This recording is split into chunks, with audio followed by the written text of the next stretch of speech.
Hello, everybody. Welcome back to the Red Devil Experience. Hope everybody is doing well. We got the latest breaking Manchester United news. Antoine Semenyo preference is to join Manchester City in January. This is coming from David Ornstein. He has dropped the boomba, but it is not the boomba that we all wanted, and we are left here, a little disappointed. I can't say that I'm surprised. I think it was always going to be a tough one, especially when you started looking at the names of the competition. But he goes on to say nothing formal until the market opens, but the Bournemouth attacker favors Manchester City. Man United pushed hard and never planned to use the 25-year-old at wing-back, but a winter switch was always tough for Manchester United. And, we're missing out on another good player. Now, one of the updates that came through this is that, Antoine Semenyo's desire to win trophies is key to his wish to joining Pep Guardiola's side. Manchester United also tried their best to sign the forward, but a move in January was always going to be a stretch, and the club only wished to bring in players who are eager to join. The decision was not due to Ruben Amorim's system, with United never planning to play Semenyo at wing-back. I find that quite interesting because the updates that we were getting along the way was that we were looking to sort of possibly use him at wing back. I did talk about the other day how, he is quite versatile. You could use him at wing back, although I think it doesn't necessarily, it wouldn't be a defensive position. It would be an attacking position, kind of how, like you see Diallo. It is an attacking position with defensive, defensive instructions in terms of just tracking back and helping out on defense, which is pretty normal for most wingers anyway. Whether you're playing a 4-3-3 or not. But, I think one of the things that I've been talking about that this fan base has to open their eyes to is that, we are not that attractive of a club. And when, other teams such as the Liverpools or the Cities or the Arsenals, when a player is looking at it and they say they want the best to win trophies, we are unfortunately not in that position. So I can't say that I'm surprised. I'm disappointed because I think he was or is a really good player. And, we're missing out on somebody that I think could have made a massive impact to our team going forward. And at his age, it would have been good for the next 5 to 6 years at the very least. So it is a bit disappointing, but now I guess United must move. And you know what? I will say sort of, the INEOS, like they did push for this. I think it's good that they push for this. Some people have been questioning, the lowering of the wages and what it means in terms of, if you're trying to be a top 4 team, you need to spend like a top 4 team and you can't cut the wages down too much. I mean, this would have been sort of a significant transfer. I mean, 65 million pounds, and also the fact that he anywhere he goes is probably going to be about on 150,000 pounds plus a week. So it would have been a decently financial signing to make, and they went for it, and we didn't get it. So I can't be too disappointed in terms of the club doing these things. I think we should be doing these things. I think we should be in for these types of signings, and we should try and push, and we should try and compete, even if we're going to, miss out. We should try and do it. We shouldn't be embarrassed in terms of, trying to compete and then we aren't the chosen ones. We should be in this thing. We shouldn't be avoiding transfers because you just never know. So, one of the things that I'm seeing here is that INEOS were willing to splash 65 million on Semenyo, which shows there is money available for January. It's now time to grab ourselves a midfielder and a push for the top 4, some people are saying. And I think the money is available. I just think that, Semenyo was one that is a different position, and they were one that maybe they would have liked to do in the summer. The summer coming up, they had sort of a little bit of a look for him this summer, but they seemed like they wanted to do it. They went with other options ahead of him, and then they sort of thought, well, listen, if he's available for next summer, we'll probably go back in for him because it was a player that they rated. But obviously, with the release clause and the push from all these clubs, it was now or never. And for us now, it's never because he's going most likely. As sort of said by David Ornstein, seems like he's choosing the blue side. So I hope he has fun at a small club with no fans, but, I'm just being a bitter bitter guy about it. But some of the other reports is United were unwilling to distort their wage structure to get a deal done for Antoine Semenyo. I mean, I don't think that's really the reason why. I think the biggest reason why is just the sole fact that it was reported that he was going to choose the place that's going to give him the best platform to win as many trophies as possible, and we ain't that club. So unfortunately, this is part of the problem. This is part of, my whole thing is that we need to build more and more. We need to get higher. We're not here. And many fans, felt like that we should be getting Semenyo, or we need Semenyo, or that we're going to get Semenyo.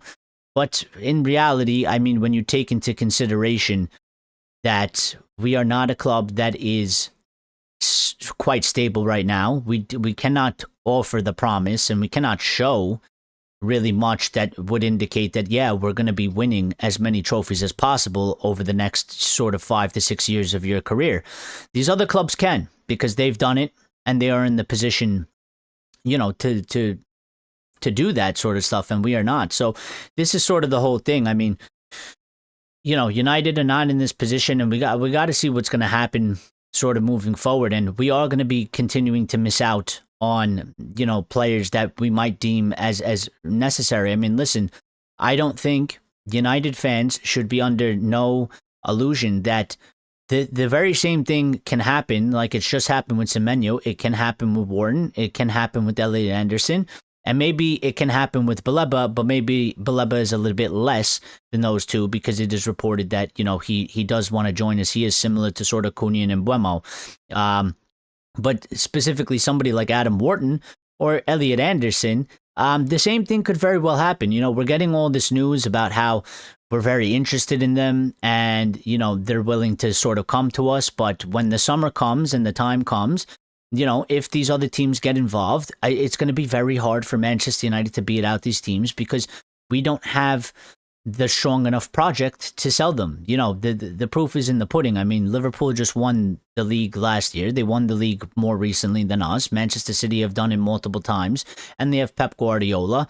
And, Arsenal are sort of in and about that conversation. I mean, they're first in the league right now, so they have a stronger position and a stronger argument than we do. So this is the massive job that sort of and implications that INEOS and even Ruben Amorim have to deal with. Like, we need to find players that we can use that are good, talented, that we can sort of bring into our squad that can compete. And it's going to be very hard, because these other teams that are ahead of us, they're obviously going to continue to try and improve, try and build, try and grow. And, we might think Elliot Anderson is our best target, but we might lose him out, then lose out to these other teams. So, what do you do then?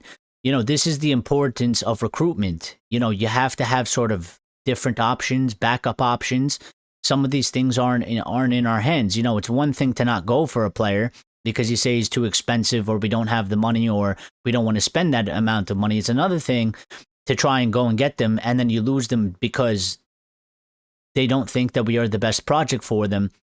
And what do you do after that? So, people are going to be looking for the midfield, and we do need to get a midfielder in, but, I don't think we can necessarily go crazy. I think we should be getting at least one, and somebody on, that's not going to blow away the transfer budget, because I do believe that, we should be able to acquire at least one of the three targets that we have for the midfield in terms of Baleba, Elliot Anderson, and Wharton. We should be able to get one of them, and hopefully we do. But yeah, I mean, listen, to circle back to Semenyo, I mean, listen, it's I'm not going to lie, it stings. I hate it. I hate the fact that we are not in the position, that we don't have the pull, that we do miss out on players like this. And, I really rate him. I think he's a really good player. And I think, honestly, I hope that it doesn't happen. But I feel like, every time we go to play City now, I mean, I think he's going to torment us. I think he's an excellent player. And, they're set up for success. So I think he'll do fine there. And unfortunately, I couldn't really say the same for my club. But other than that, he could have made a massive impact, and he could have transformed, part of the team and part of the squad, and put us in a stronger sort of position and a stronger standing for Manchester United. So it sucks. We are here.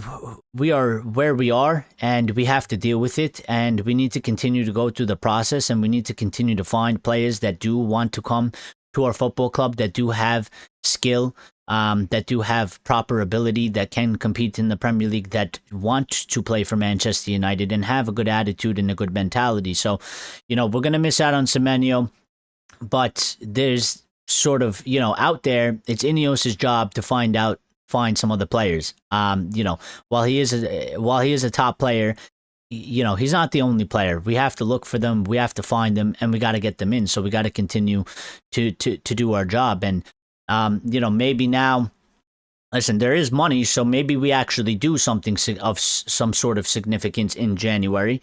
But January is difficult. And listen, Semenyo had a release clause, and Bournemouth didn't want to really sell him, but the release clause is there. There's nothing they could really do about it. So, they have to deal with it. I mean, Areola literally came out in a press conference the other day and said he doesn't want to lose him, but, he was resigned to, there's nothing he could really do about it other than, sit there and watch it happen to a certain extent. So, yeah, I mean, listen, it's not a good day.